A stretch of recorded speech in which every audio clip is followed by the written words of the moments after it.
I said I wanted to pick up with just a few minutes, maybe 15, I hope, at the end of Order of the Phoenix. This is in chapter 37, the Lost Prophecy. Okay? We left off, if I remember correctly, at the bottom of 825, where Dumbledore is expressing that it's his fault that Sirius died, and why and such. Right? 826, Dumbledore tells Harry, I owe you an explanation of an old man's mistakes. For I see now that what I've done and not done with regard to you bears all the hallmarks of the failings of age. Youth cannot know how age thinks and feels, but old men are guilty if they forget what it was to be young. Okay?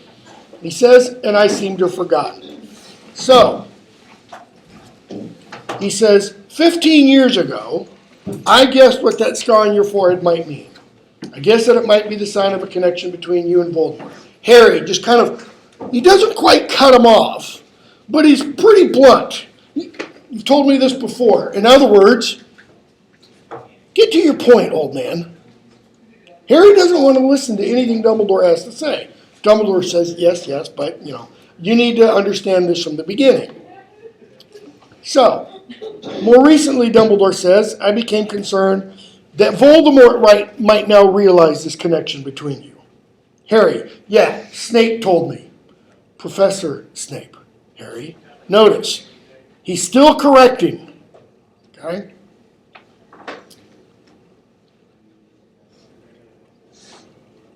So Dumbledore says, you didn't wonder why I didn't teach you occlumency? Harry's kind of struck by that question. Yeah, I wondered. So Dumbledore explains that he thought it might allow Voldemort to get a clue into what Dumbledore was thinking and doing. So he says, I arranged occlumency lessons with Snape. And he tells him what Snape discovered.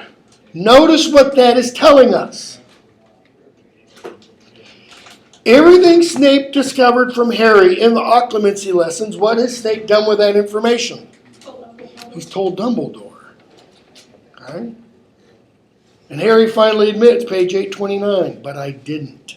Meaning, I didn't master occlumency. I didn't practice. I didn't bother. I could have stopped myself having those dreams. Hermione kept telling me to do it. If I'd have never been able to show me where to go, and Sirius wouldn't. I tried to check he'd really taken Sirius. I went to Umbridge's office. I spoke to Creature. Creature lied. Dumbledore admits. You're not his master. He could lie to you. He sent me on purpose. Creature, he says, has been serving more than one master for months. Notice, Sirius didn't think that was possible, right? When they go back to number 12 Grimmel Drive, and Sirius tells Creature to leave, and then they don't see Creature for a while, Harry says, do you think maybe Creature thought you meant leave? And Sirius says, no, he can't do that unless he's given clothes. Harry's not talking about granting Creature freedom. Harry's talking about Creature taking your command, get out, to mean, get out. Okay? So, Dumbledore says, Creature seized his opportunity shortly before Christmas, when Sirius apparently shouted at him to get out.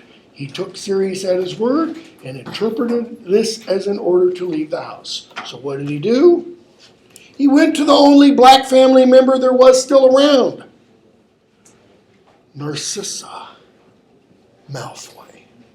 Notice, he's still enslaved to the black family. He can't just go anywhere, so he has to go to another member of the black family. So, Dumbledore says, I talked to Creature. He got all of his information from Creature. Remind you of anything else? Gandalf pumping Gollum for information? Okay. So, we find out, Creature didn't, willingly give this information, top of 832. He did not wish to tell me, but I'm a sufficiently accomplished Gilliman's myself to know when I'm being lied to. What should that immediately bring to mind? Okay, Dumbledore just says, I'm a sufficiently accomplished Gilliman's to know when I'm being lied to. Harry, is there anything you want to tell me? Anything at all? Dumbledore asks Harry in book 2, after Harry has started hearing voices. And Harry thinks about that fact that I'm hearing voices and says, no, nothing at all. Is Dumbledore aware? And Hermione kept telling us to be nice to him, Harry says, page 832. She was right, Harry. I warned Sirius. When we adopted 12 Grimmauld Place as our headquarters, Creature must be treated with kindness and respect. Don't you blame... Creature's lying, foul, he deserved. Creature is what he has been made by wizards, Harry. Now notice that. Dumbledore is placing all the blame for how Creature is, not on Creature's nature, not on his being a house elf, but on his what? On the people who he served. His environment. It's entirely his environment. Is it entirely serious? No. Okay. He is to be pitied. His existence has been as miserable as your friend Dobby's. Notice, or maybe you didn't notice. Why is it important or significant there that Dumbledore qualifies Dobby? Because they serve the exact same family. Somewhat the same family. Okay, not really. I mean, that's possible. How does he qualify Dobby? Your friend. Your friend. Okay? You made a friend of a house elf, one house elf. What's he suggesting? Why make friends with Dobby? Why not try to do the same with Creature? Okay. Dobby has been enslaved to the Malfoys. Creature went over briefly and has done their bidding. Who do you think are overall the worst masters? Malfoys? Blacks?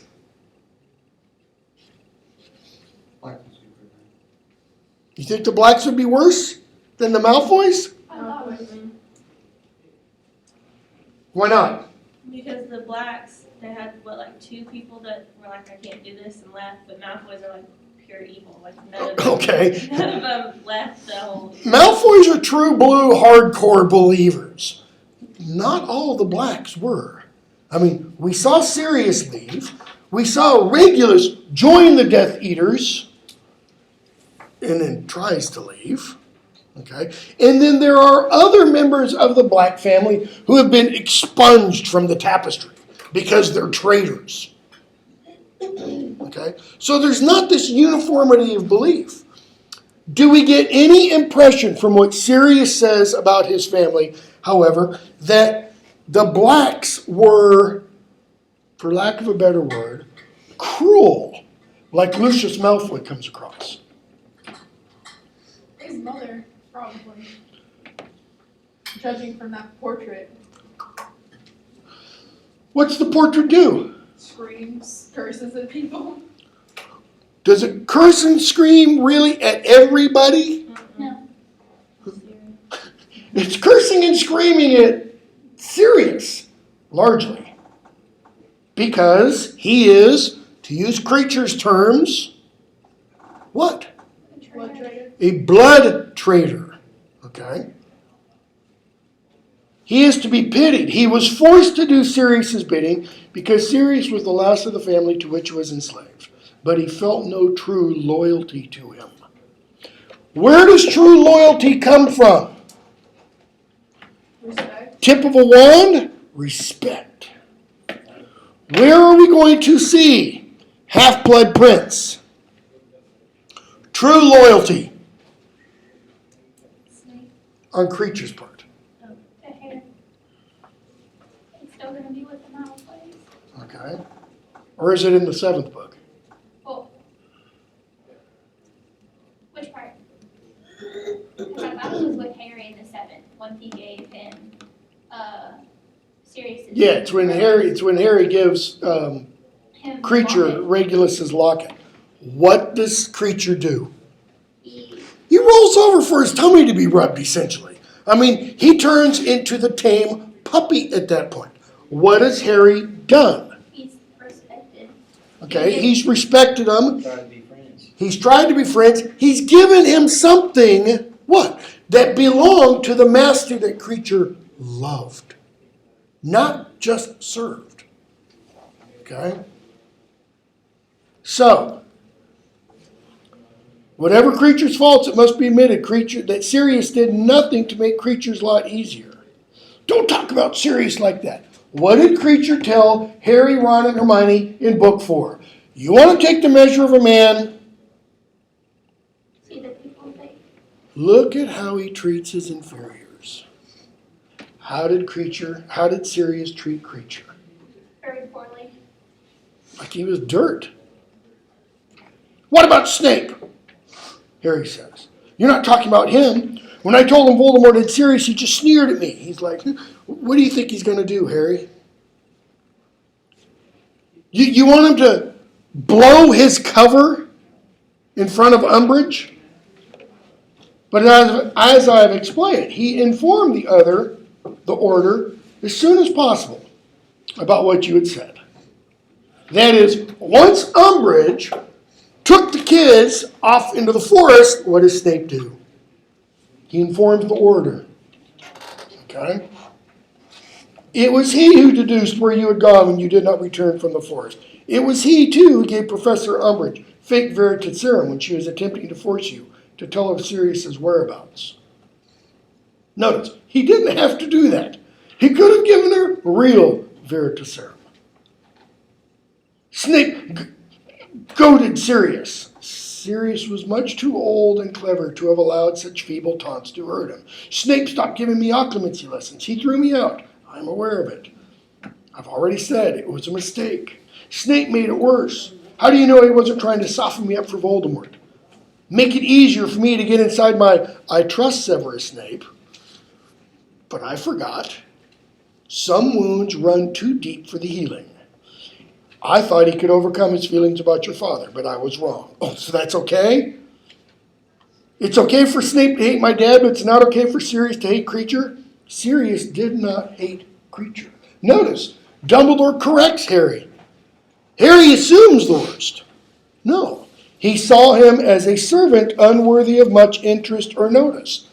Indifference and neglect often do much more damage than outright dislike. Shouldn't Harry know that instinctively in his bones? How has Harry been treated, raised by the Dursleys for 14 years at this point? With indifference and neglect. Okay? The fountain we destroyed tonight told a lie. We wizards have mistreated and abused our fellows for too long, and now we are reaping our reward. Okay? Sirius was not a cruel man, Dumbledore goes on. So much for my 15 minutes. He was kind to house elves in general. He had no love for Creature because Creature was a living reminder of the home Sirius had hated. And he says, that's right, and you made him stay there. I was trying to keep Sirius alive. People don't like being locked up. You did it to me all last summer. And finally, Dumbledore says, it's time for you to know the reason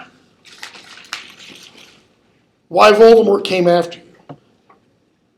He says, And I should have told you this 5 years ago. Meaning, when you were 11, all throughout the books, we hear people saying, oh, you won't understand. You're too young. You won't understand. You're too young. Finally, book 4, Harry, Ron, and Hermione say, try us, why don't you? And Sirius kind of gets that devilish look on his face and says, okay.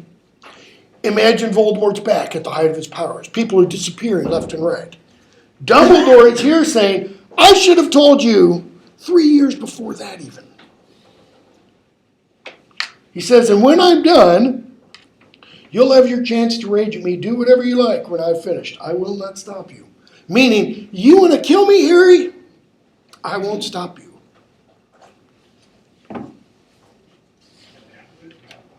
He says, 5 years ago you arrived, safe, sound, not quite as healthy as I wanted, but, you know. So he talks about the charm he put on Harry. And Harry interprets, your mother's blood being at that house, protecting you, she doesn't love me. Talking about Aunt Petunia. She doesn't give a damn, page 836. First time, by the way, if I remember correctly, that Harry swears in the novels.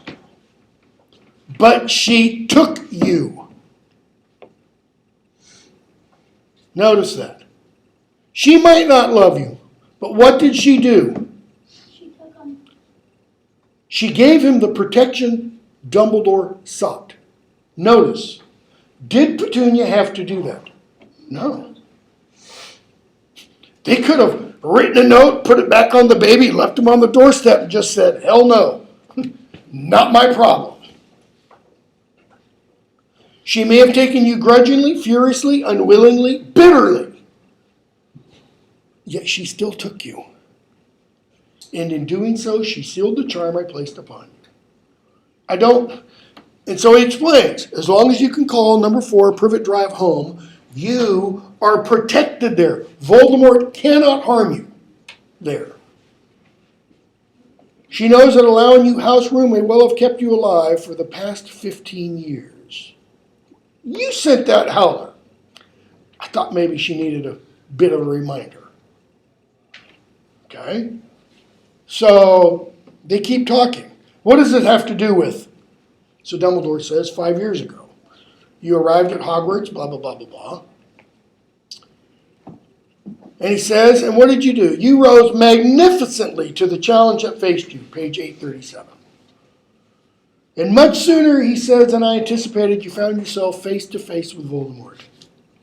You survived. You did more. You delayed his return to full power and strength. You fought a man's fight. But there was a flaw in my plan. An obvious flaw I knew even then might be the undoing of it all.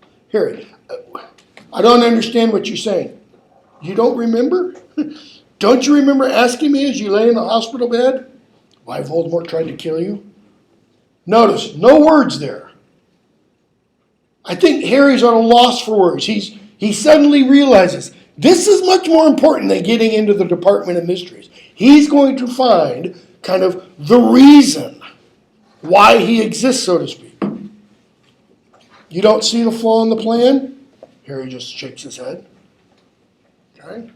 So, Dumbledore says, I should have recognized the danger signs then. I didn't tell you. We went to your second year, and what happened? You defeated him again. Got to the end of that, and I thought, well, 12 years old, you're still too young. Do you see, Harry? Bottom 838. Do you see the flaw?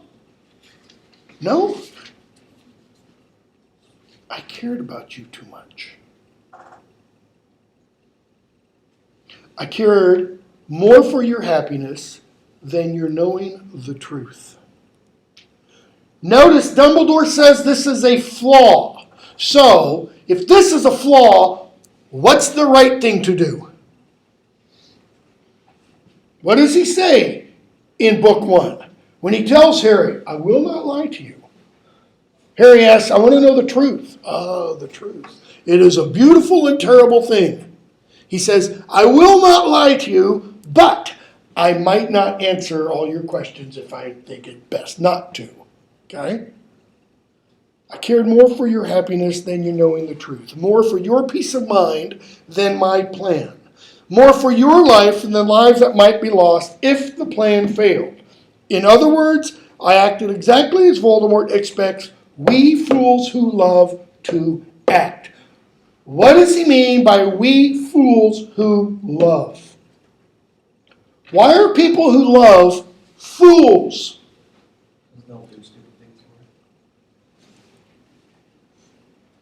They'll do stupid things. Define stupid things. What does love not always do? Did you run away? No. No. How does love not always act? Rationally. Can love be reasoned out?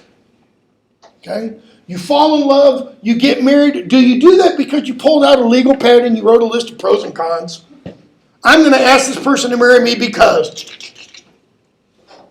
No. Hell no. If that is it, don't do it. Okay? Is there a defense? No. What did I care if numbers of nameless and faceless people and creatures were slaughtered in the vague future? Well, you could start there from the end of book 1 and start counting the numbers of nameless and faceless people who are slaughtered in the vague future. Okay? Book 3, who is almost killed? Siri. A bunch of people. Sirius, Harry, Dementors, Ron, Hermione, Buckbeak, Lupin, almost. Not, they are killed. Book 4, who's killed? Okay. Frank Bryce at the beginning, Bertha Jorkins, Cedric. Okay. Book 5, Sirius. Books 6 and 7. Too many. Lots of people. Dumbledore. Sorry to give this away if you haven't gotten there. Hedwig. Dobby. How many of you are going to be in tears when we go over Dobby, you know? Okay. Dobby, okay. Fred. Tonks. Lupin. The Creevy brothers. Both of them.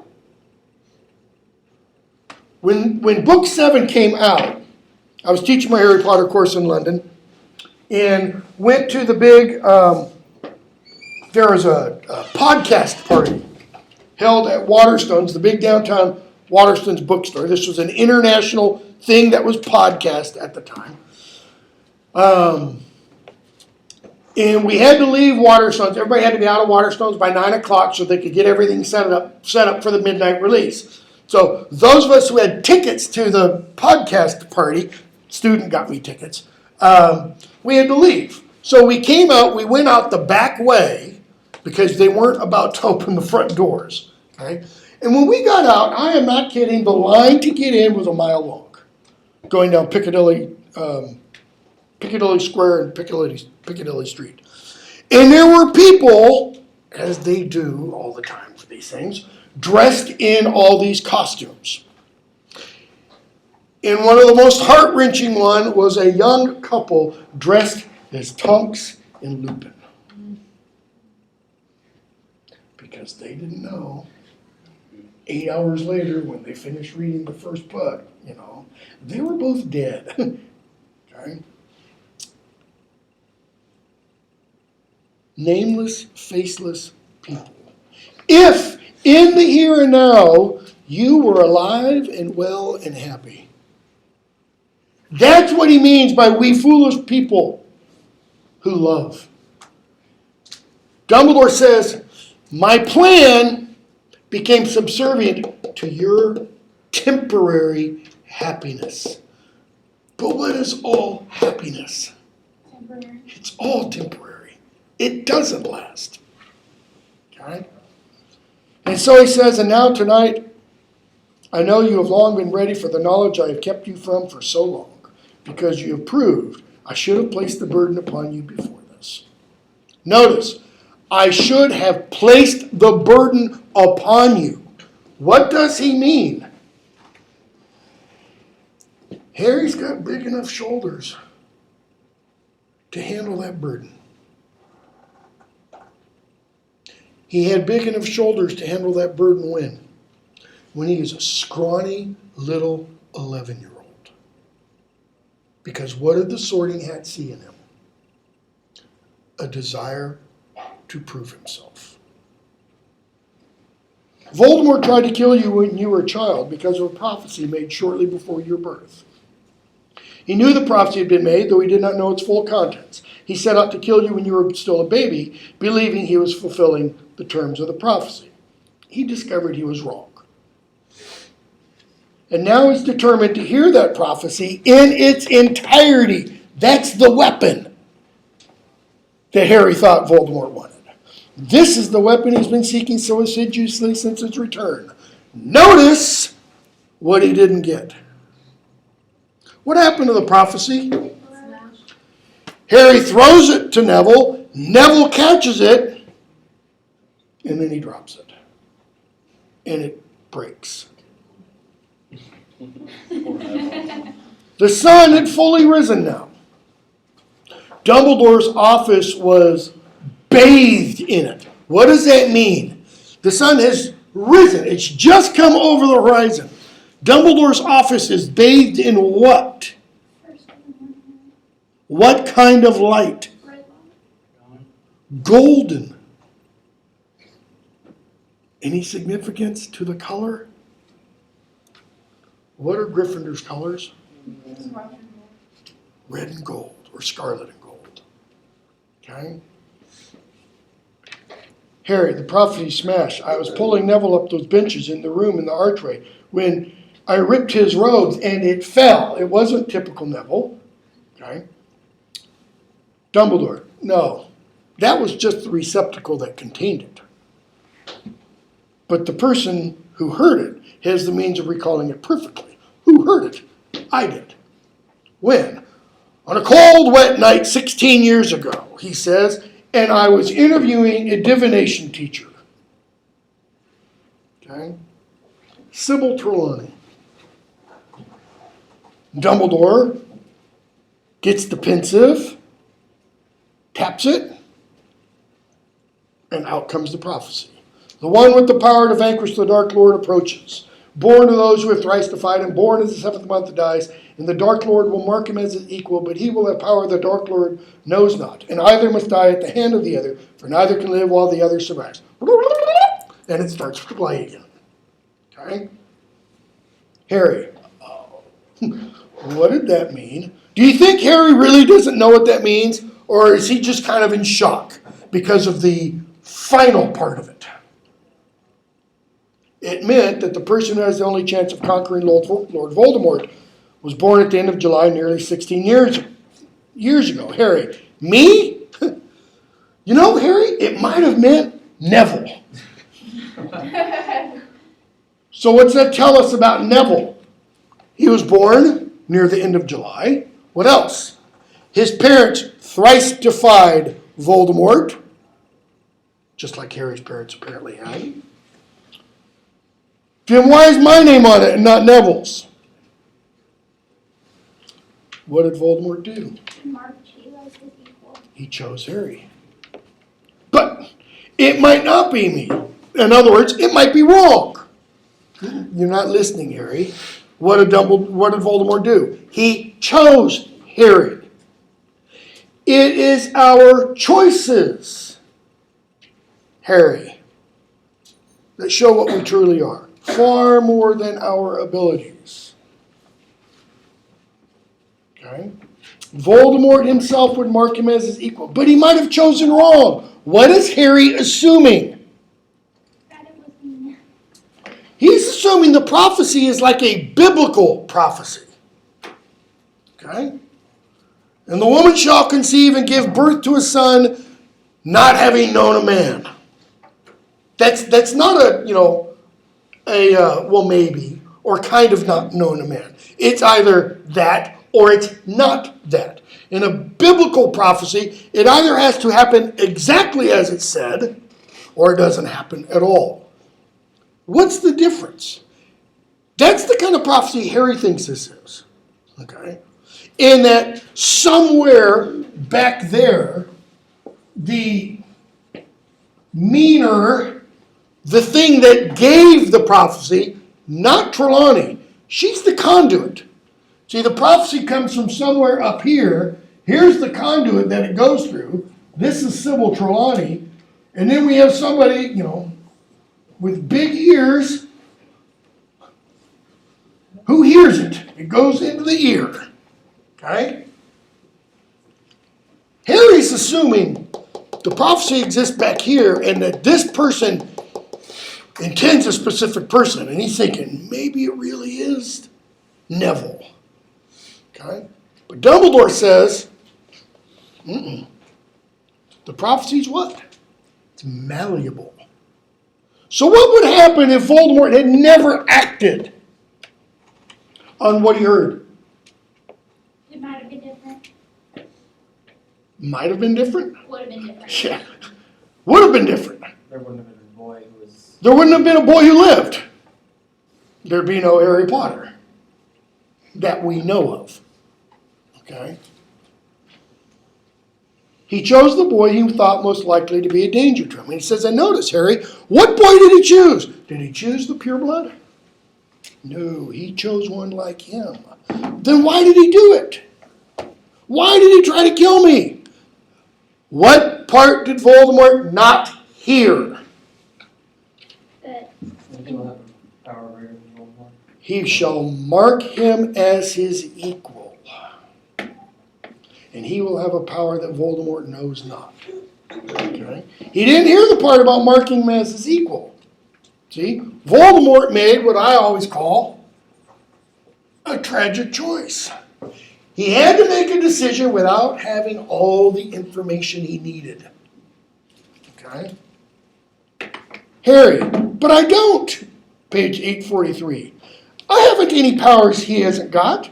I couldn't fight the way he did tonight. I can't possess people or kill them. Is Harry saying that merely because he can't now? Because he doesn't have the skill? Dumbledore. There is a room in the Department of Mysteries that's kept locked at all times. It contains a force that is at once more wonderful and more terrible than death and human intelligence than forces of nature. Notice 3 of the rooms in the Department of Mysteries. Death, forces of nature, human intelligence. The room Dumbledore is talking about is locked all the time. Okay, what does all the time mean? oh, Does that mean some people get to go in and out? No. This is a room in the Department of Mysteries that is not studied. Why? they can get into it. Because it's not rational. How do you study love? Is it sex? Is it physical appeal? If it's either of those, it's not going to last. Okay? It is also perhaps the most mysterious of the many subjects for study that reside there. It is the power held within that room that you possess in such quantity, and Voldemort has not at all. That power took you to save Sirius tonight. That power also saved you from possession by Voldemort. What saved him from possession? Kill me now, Dumbledore. Kill me now. Let the pain end. And I'll see Sirius again. In the end, it mattered not that you could not close your mind. It was your heart that saved you. Okay, the end of the prophecy. Neither can live while the other survives, so one of us has got to kill the other one in the end? Yes. Harry has to mull that over for a while. He doesn't really understand at this point what that means. Okay? So, we get the second war begins. It's the night before the end of year feast. And Harry runs into nearly headless Nick. What information does he want from Nick? about people who lie and move on. He wants to know, what happens when you die? Seems like kind of a silly question for a 15-year-old to be asking, don't you think? Don't people know what happens when you die? You stop, okay? What does Nick tell him? That he doesn't know. Yeah, I don't know. Harry's like, what do you mean you don't know? You're dead. He says, well, yes and no. But you're a ghost. You're not living. Yes. So why is he a ghost? Because he was afraid to go on. And Harry's like, wait, what do you mean go on? He goes, I don't really know. He says, I chose my pale imitation of life. Nick has a body of sorts, right? Right. After all, what is it that torments him every year? It's the headless hunt. He can't go off on the headless hunt because he exists as a ghost with a almost headless body. Okay? So he says, I can't help you. He will have gone on. Sirius, Nick says, will have gone on. Why? He's not afraid. Because he's not afraid. Okay? So, Harry leaves Nick. What emotional, mental, spiritual state, let's say, is Harry in? Very upset, very angry. Very upset. Is he angry at that point? Or is he full of despair? Does he think he'll see Sirius again? No, he doesn't. And he doesn't know what is meant by he will have gone on. Okay? So he doesn't really want to go on down to the end of year feast. And instead, he runs into Luna. Page 862. Top of the page. Harry felt almost as though he had lost his godfather all over again, in losing the hope that he might be able to see or speak to him once more. He walked slowly and miserably back up through the empty castle, wondering whether he would ever feel cheerful again. And what happens? He bumps into Luna. How come you're not at the feast? Oh, well, I've lost most of my possessions. Notice how Luna puts that. I've lost most of my possessions. What does that mean in that statement? People have taken her. No, It's her fault. it's her fault. She's careless. She's lost, she says, most of her possessions. But then she qualifies it. People take them and hide them, but it's the last night. I really need to get them back. Why do people take them and hide them? Because they're It's funny. Because it's funny, because she's loony, Luna Lovegood. An odd feeling rose in Harry, an emotion quite different from the anger and grief that had filled him since Sirius's death. What's the emotion? Takes him a while to realize he's feeling sorry for Luna. Okay, feeling sorry for her means what? Poor, pitiful Luna. She's so weird, everybody picks on her. Is that what he's feeling? No. He's feeling sympathy, co-feeling with Luna. He's putting himself in her shoes, so to speak, because Harry has also lost something, right? Something that was taken away from him. A little bit more important than his mere possessions, however. How come people hide your stuff? Oh, they think I'm a bit odd. Notice, the new feeling of pity intensified. Well, that's no reason to take your things. You want help finding them? No, they'll come back. They always do in the end. Notice, they'll come back, like her possessions have a will and locomotion of their own.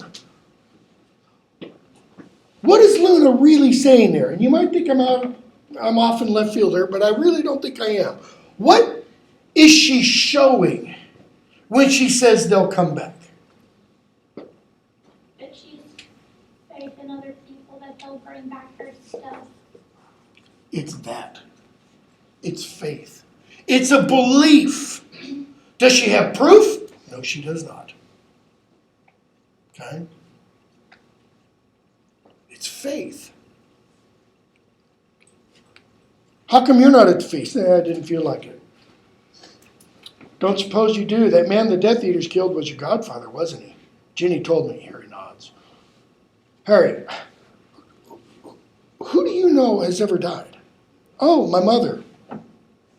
You know, she liked to experiment, and one of her spells went rather badly wrong one day. I was 9. Harry, I'm sorry. Yes, it was rather horrible. I still feel very sad about it sometimes. Notice, 6 years later. But I've still got Dad. And anyway, it's not as though I'll never see Mum again, is it? Isn't it? Harry says, uncertainly. That is, without certainty. She shook her head in disbelief. Her disbelief isn't that she'll never see her mother again. Her disbelief is in what? There's uncertainty. Harry's uncertainty. What's another word for Harry's uncertainty? Harry's doubt. She shakes her head in disbelief. Doubt. At what? Harry's doubt. Okay? Oh, come on. You heard them just behind the veil, didn't you? You mean in that room with the archway? They were just lurking out of sight. That's all. You heard them. Okay, so just lurking out of sight. Lurking where? Diagonally. That is not where we normally see things. Luna's smiling. Harry's thinking, not so sure. Luna believes a lot of weird things. Are you sure you don't want me to help you look for your stuff? Oh, no. I think I'll just go down and have some pudding, wait for it all to turn up. It always does in the end. Okay? So not only is that faith, but then what happens? Notice. It changes to trust. Something happens as a result of this. She says, it always does in the end. This isn't the first time this has happened. The implication is, this is the 5th time this has happened. And over the period of 5 years, she has hoped that her stuff would turn up, and it does. What is it St. Paul writes in Hebrews? Faith is the evidence of things hoped for, the something in things not seen, conviction of things not seen. Okay? That's exactly what Luna is expressing there. Harry watches Luna go away, and what happens? Page 864, and then we'll stop with this. He found that the terrible weight in his stomach seemed to have lessened slightly. Why? Because of his compliment. Why? Because of the faith she had about what was going on with her, that it would be all right in the end. What has she just given Harry? Is it that it'll be all right in the end? Okay. What's happened to his disbelief? Is it over? No, it's lessened. Okay. So, we jump to Harry Potter and the Half-Blood Prince. Sorry, I've got to use my British edition, which I actually like much more than I do the American ones. I think I've got page numbers for most of what I need to talk about. My daughter stole my other one. So, where do we begin in this one? In the Mogul Prime Minister's office. Not number 4 Privet Drive. Why? Like book 4, book 6 is going to be kind of radically different. Okay? We start with the other minister. Okay? And we get a description of what's going on in the world. What does it sound like? It's falling to pieces. It sounds like the last time Voldemort rose to power. Okay? Bottom of the first page. How on earth was his government supposed to have stopped that bridge collapsing? It was outrageous for anybody to suggest they were not spending enough on bridges. The bridge was less than 10 years old. Best experts were at a loss to explain why it snapped cleanly in two, sending a dozen cars into the watery depths of the river below. And how dared anyone suggest it was lack of policemen that had resulted in those two very nasty, well-publicized murders, or that the government should have somehow foreseen the freak hurricane in the West Country. You don't have hurricanes in England that had caused so much damage. A grim mood had gripped the country, his opponent had concluded. Okay? And so suddenly, we see, a couple pages later, the oil painting in the room, to the Prime Minister of Muggles, urgent we meet. Okay? Then he says, okay, I'll see Fudge. Fudge shows up. He's got his bowler hat and he's sitting there, fudging with it. Like he's fudged with everything during his time in power. Okay? Difficult to know where to begin. What a week. Had a bad one too, have you? Yes, of course. I've been having the same week you have, Prime Minister. Whoa, what does that mean? That the Muggle world is in the Wizard world. It means the Muggle world and the Wizard world are the same world. Experienced from two different perspectives. Unless one is wise, like Dumbledore, and sees them as united, as having the same reality, just flip sides of the same coin. Prime Minister, Brockdale Bridge, the Bones and Vance murders, we've heard those names before. Not to mention the ruckus in the West. I mean, some of your people were involved in those things, were they? Of course they were. Surely you've realized what's going on. What does that mean? Surely you've realized. What's going on? The Wizarding world is what? Coming over into theirs. Okay. How have we talked about this before? The Wizarding is that. The Muggle is that. The spiritual reality is what? It's affecting the physical reality. And we get this long passage where Fudge's first appearance to the Prime Minister shows up and such. Okay? And then a variety of other things. He who must not be named is back. The breakout from Azkaban prison. I want to go up to where we're back to the present tense. So the Prime Minister says, so it's your fault. Those people were killed and I'm having to answer questions about rusted rigging and all this stuff. Notice what he's saying. It has nothing to do with the physical realities. It has everything to do with the underlying spiritual warfare, let's say, as St. Paul would call it. Fudge, my fault? Are you saying you would have caved into blackmail like that? What are we talking about? Terrorism? Give us these prisoners, or we're going to do this to you or to these other prisoners? Prime Minister, maybe not. But I would have put all my efforts into catching the blackmailer. He says, you don't think I did? So you're going to tell me he caused the hurricane? He, Voldemort. In the West Country too? That wasn't a hurricane. That was giants. Okay. Death Eaters. They keep talking. He mentions losing Amelia Bones. Who? Amelia Bones, head of the Department of Magical Law Enforcement. We think he who must not be named may have murdered her in person. Because she was a very gifted witch. How was she killed? How did they find her? Inside her locked home. Locked from the inside.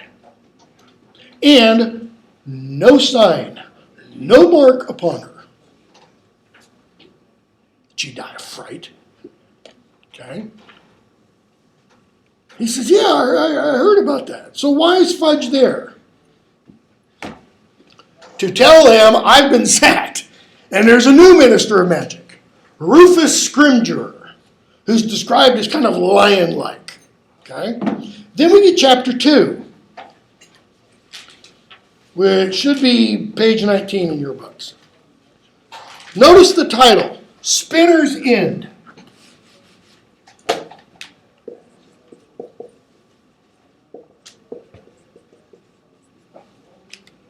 What does it refer to?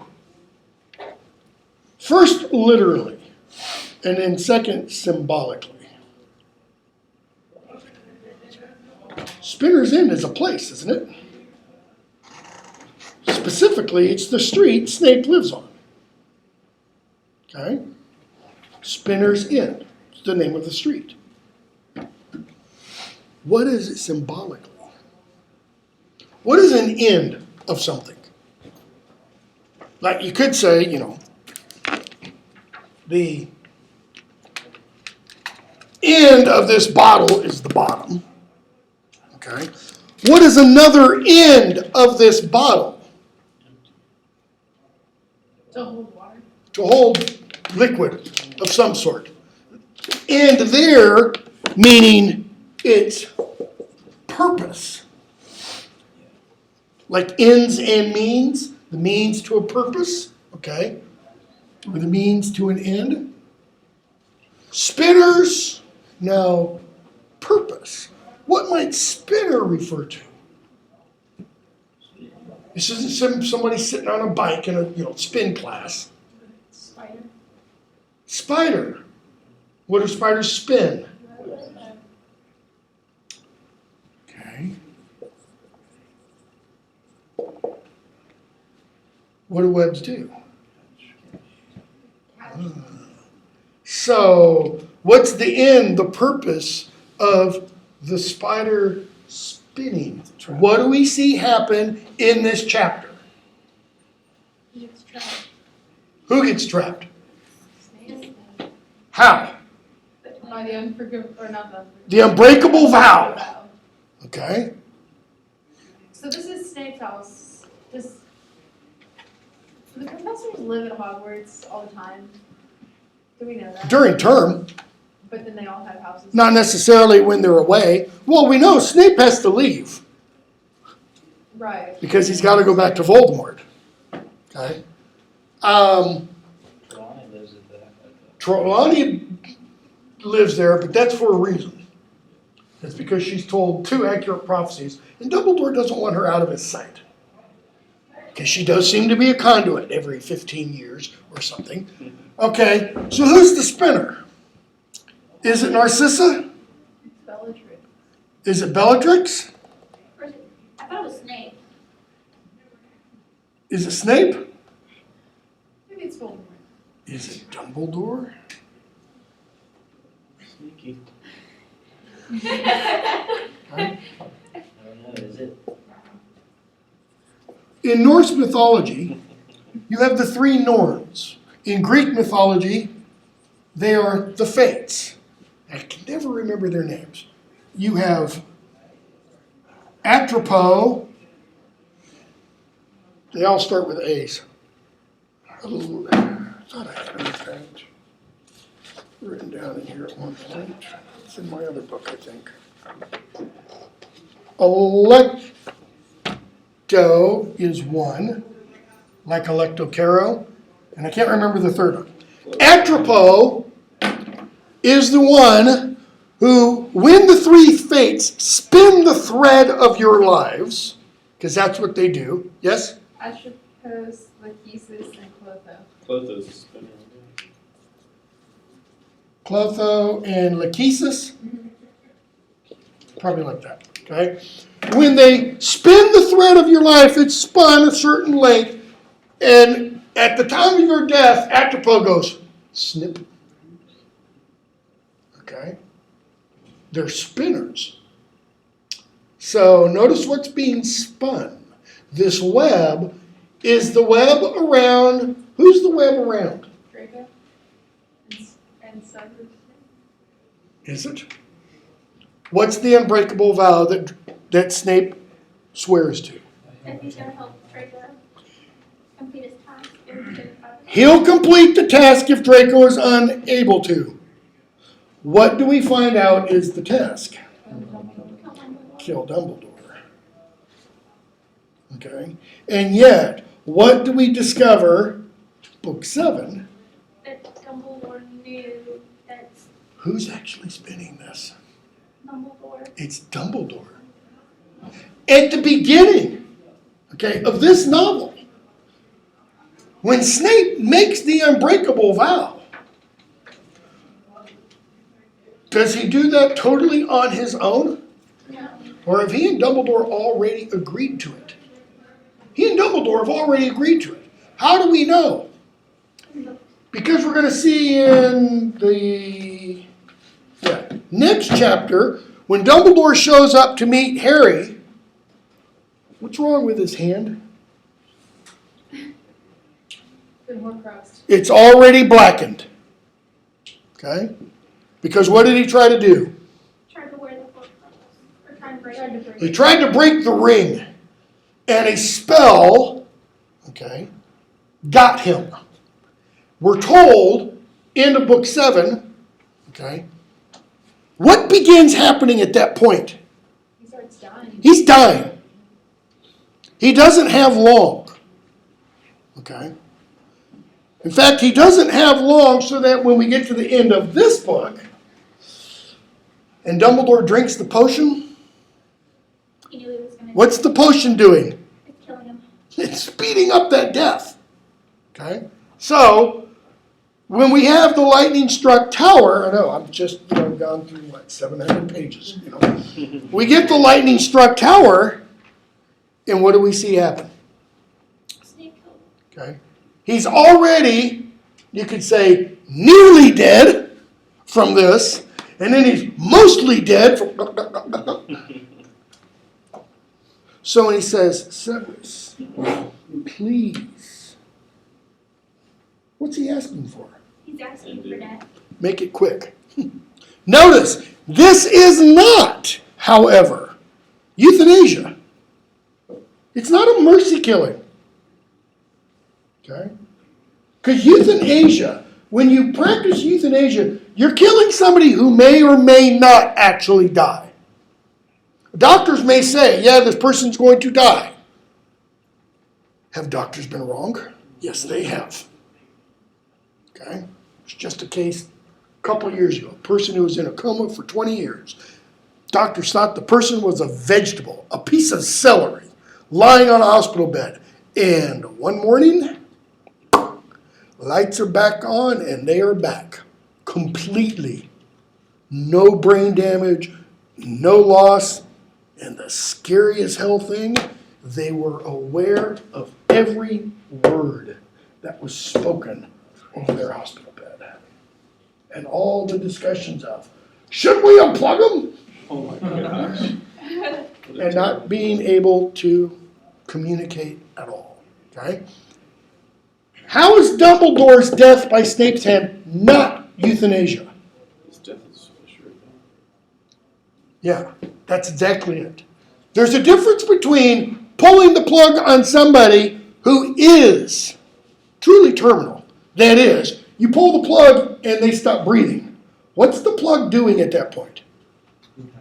It's keeping them alive. It is merely prolonging death. Okay? Dumbledore is asking for Snape, don't prolong my death. He's already in the process of dying. Okay? So, why does he agree to Bellatrix? To Narcissa? Because he knows the plan and he's already talked about it with Dumbledore. Yeah, ultimately that's what we discover. Why else? Keep us covered. Keep his cover. He can't blow that cover. Pretty legit. Snape is the real MVP. Why else? He's really helping Dumbledore. Okay? Who else is he helping? Draco. He doesn't want Keeping Draco to him have to do internal. that. He doesn't want Draco to have to Yeah. rip his soul in pieces. Okay? Will and won't. Dumbledore shows up to retrieve Harry, and where is this? This is somewhere around page 45, 46, maybe 44.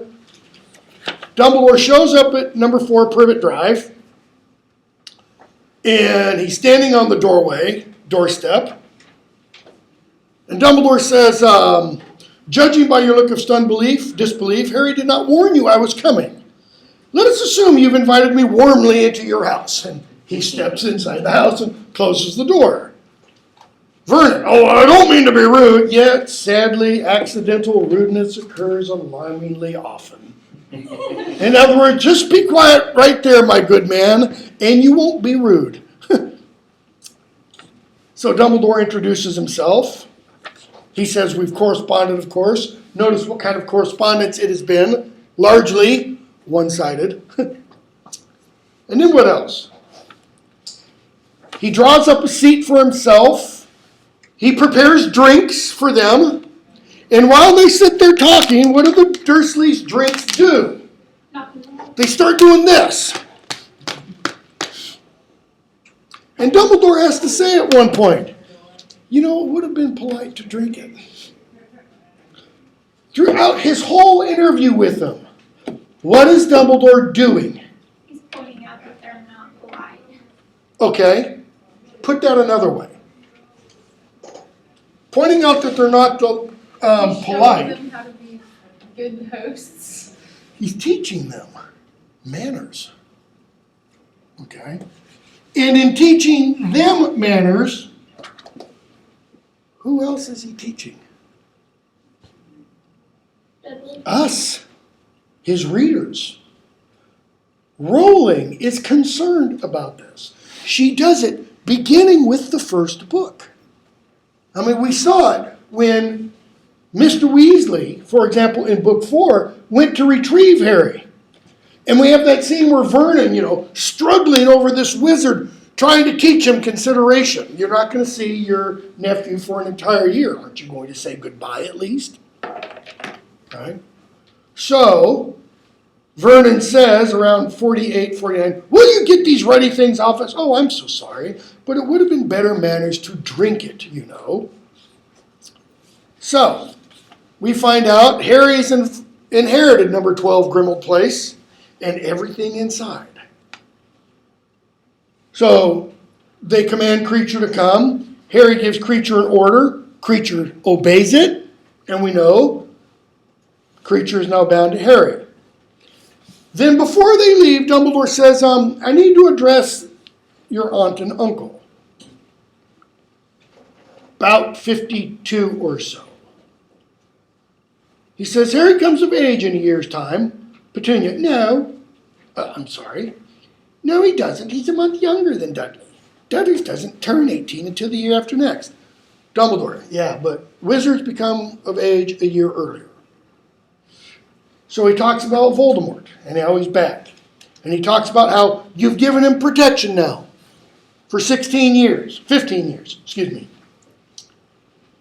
then he says, you did not do as I asked. You have never treated Harry as a son. He has known nothing but neglect and often cruelty at your hands. The best that can be said is that he has at least escaped the appalling damage you've inflicted upon the unfortunate boy sitting between you. They're taken aback. They look at each other, and Dudley between them, and they're trying to work out how have we inflicted appalling damage on Dudley. How is Dudley damaged? He's been handed everything. He's spoiled. Okay. He knows how to get his way with his parents versus having a different face when he's getting up. What does Dudley lack that Harry apparently has in spades? Appreciation or gratitude, maybe? Respect, What else? respect, Respect, love. chivalry, What is needed to throw off an imperious curse? Concentration. character. Close. Will. Strength of character. That's what Dudley has none of. Why? Because Dudley has never had to persevere. Dudley has never had to overcome adversity. Dudley has never had to strive, other than the little bit of time when his mother tried to put him on a diet. Okay? He's never had to work. I'm going to get all political here. He's always gotten a participation trophy because he's always been told that he's wonderful. Okay? He's never been told, you failed. Harry, on the other hand, has been told from day one at the Dursleys' house, what? You suck. Okay? Us? Mistreat Dudders? What do you... The magic I evoked 15 years ago means that Harry has powerful protection while he can still call this house home. However miserable he has been here, however unwelcome, however badly treated, you have at least grudgingly allowed him house room. This magic will cease to operate the moment Harry turns 17. In other words, the moment he becomes a man. I only ask this. You allow him to come home one more time before his 17th birthday. Aunt Petunia, however, was oddly flushed. Why? Notice in that passage, Dudley's frowning. He's trying to figure out how he was mistreated. Uncle Vernon looks as though something is stuck in his throat, like he wants to say something, but he doesn't dare. But Aunt Petunia is oddly flushed. What does that mean? How does she look? She's red. Why? I don't know if it's from I always thought it was from embarrassment. Why is she embarrassed? Because she should have treated her sister's son as her own. So it's not embarrassment. What is it? It's Guilt. It's guilt. It's shame. In other words, unlike Vernon or Dudley, she takes to heart what Dumbledore says. Or seemingly, unlike Vernon and unlike Dudley. Because we're going to see at the beginning of the next book, one of the Dursleys has changed. And it's not Vernon, and it's not Petunia. You could say Petunia almost changes, okay? But Dudley has a radical transformation. Okay? And he can't express the words. So we're introduced to Horace Slughorn, which I'm going to skip. And then we get an excess of phlegm. We find out Fleur, a.k.a. Phlegm, is marrying, which one, Bill or Charlie? Bill. Okay? And, none of the other Weasleys like Fleur. We get Harry's owls, page 102. Astronomy, A. Care of magical creatures, E. Exceeds expectations. Charms, same. Defense against the dark arts, notice, outstanding. Why? Because you conjured up a Patronus at the end of that. Okay? Divination, poor. Why? Because it's a bunch of BS. Okay? Herbology, exceeds expectations. History of magic, dreadful. Why? What use is it? nothing. Okay. Potions, exceeds expectations. Well, what kind of expectations does Snape have for Harry in potions? Not very Not Like a slug's worth, And then transfiguration, pretty good. Exceeds expectations. Okay. Chapter 6, we get Draco's detour. What does Harry see Draco do when they're at Diagon Alley? I see him go into, get his mother the sled and go into Bor. Harry follows them into a Borgin and Burke's. where Draco's trying to do what? Make a deal about something. Yeah. Harry doesn't know what, though. Okay? And because he doesn't know what does Harry do? He assumes it's for Voldemort. Okay, what else does he do? He doesn't have what Othello calls the ocular proof in the play Othello. So he jumps to a conclusion. The conclusion he jumps to is wrong.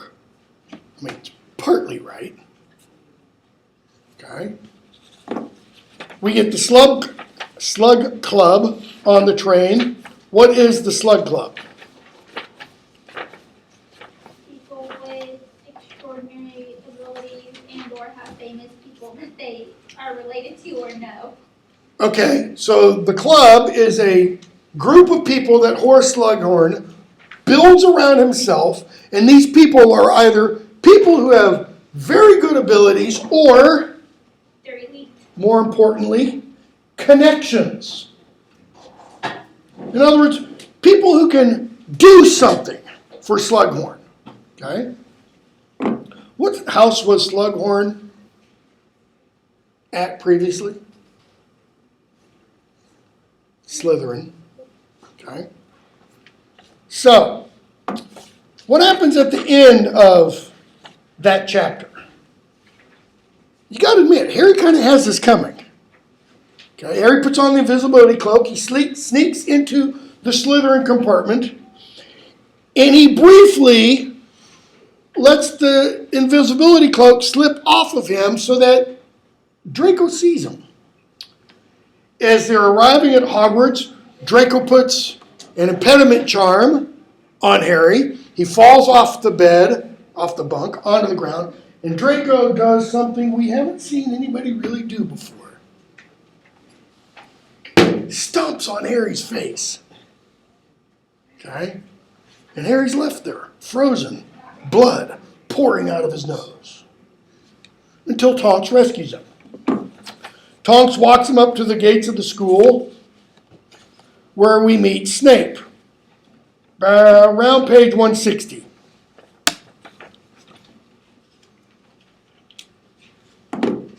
Tonks tells Harry goodbye. He says bye. Snape doesn't speak. And we're told at the end of that paragraph, Harry clung to this notion, that is, that Snape didn't rush off to help Sirius, because it enabled him to blame Snape, which felt satisfying, and also because he knew that if anyone was not sorry that Sirius was dead, it was the man now striding next to him in the darkness. And notice what Snape does. 50 points from Gryffindor. Why? For lateness. And let me see, another 20 for your Muggle attire. You know, I don't believe any house has ever been in negative figures this early in the term. You might have set a record, Potter. The fury and hatred bubbling inside Harry seemed to blaze white hot, but he would rather have been immobilized all the way back to London than tell Snape why he was late. Okay. What is Snape? What can Snape do? Let me rephrase that. He's head of Slytherin now. Okay, but what can he do? You can see into Harry's mind. Yeah. Does Snape have to have his wand and say out loud, Legilimens? No. No, because what are we introduced to in this book? Silent spell. Silent spells. Non-verbal spells. Do you think Snape is not aware of what happened? I'm sure he did. I think Snape is entirely aware. And he just wants to rub salt into Harry's wounds. Okay?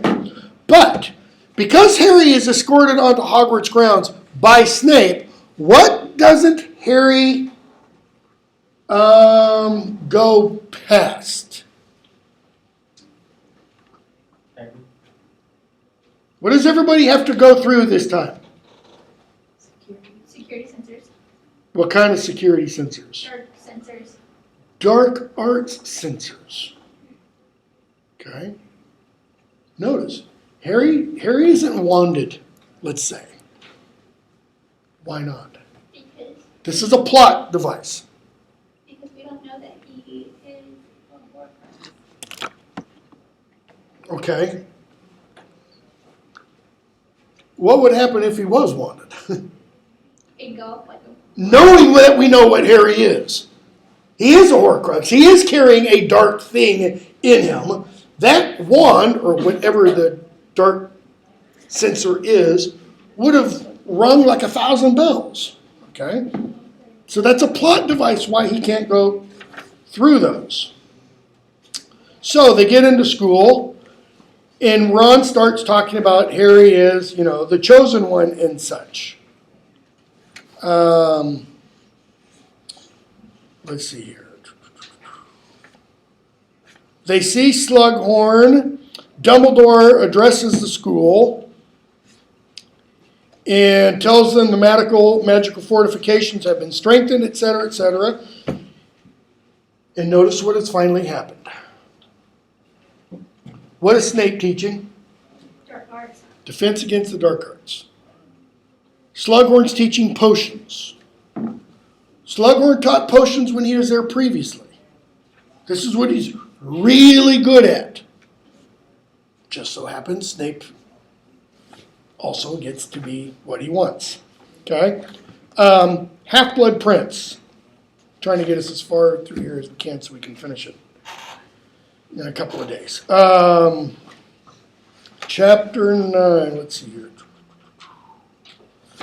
Page about 173 or so. Neville is meeting with McGonagall. Okay?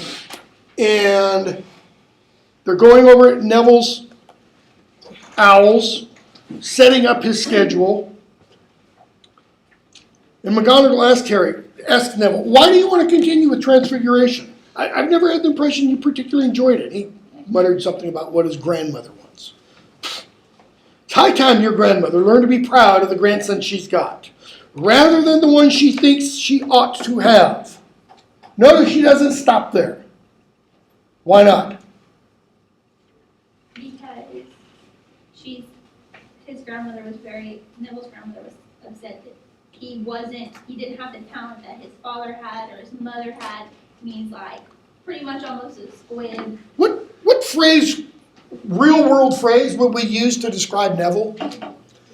And before you answer that, think of the films, think of the kid who played Neville at 11, and the man that kid has grown into, if you've seen any recent pictures of him.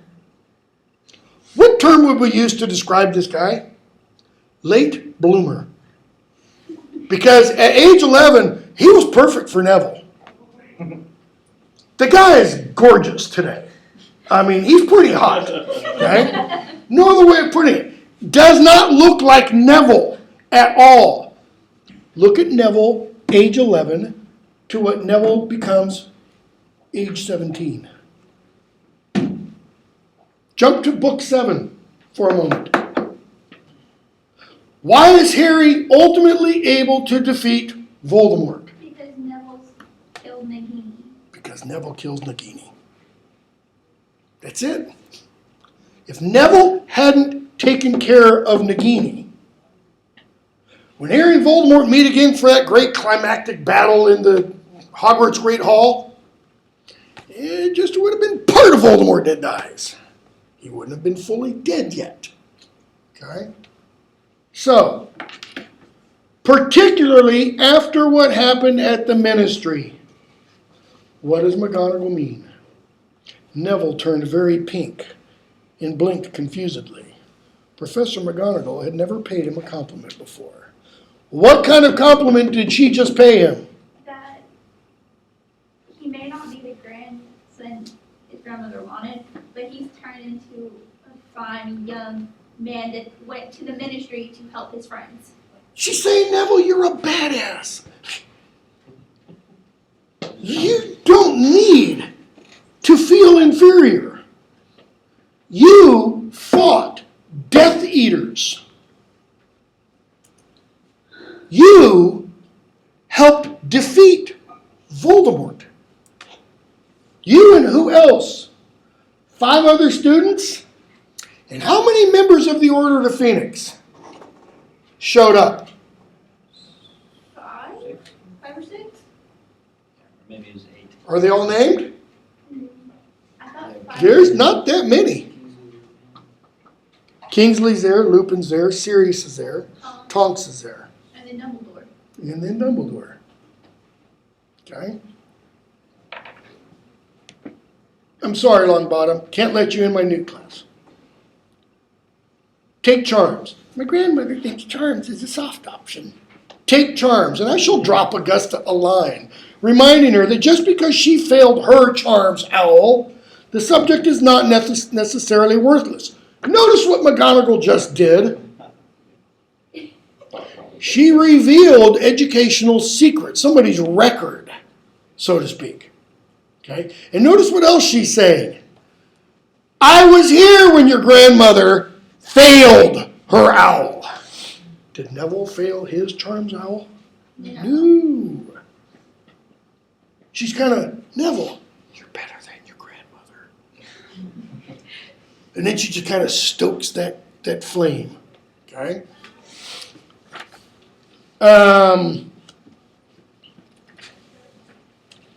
We see Snape in Defense Against the Dark Arts. I'm going to skip a bunch. We see Harry get a note from Dumbledore saying about he's going to have private lessons with him again. And then Harry gets a book out of the cupboard, and it has written on the back of it, this book is the property of the Half-Blood Prince. How much do we have? Yeah, that's probably good. We'll go ahead and stop there. We will pick up with the House of Gaunt on Thursday.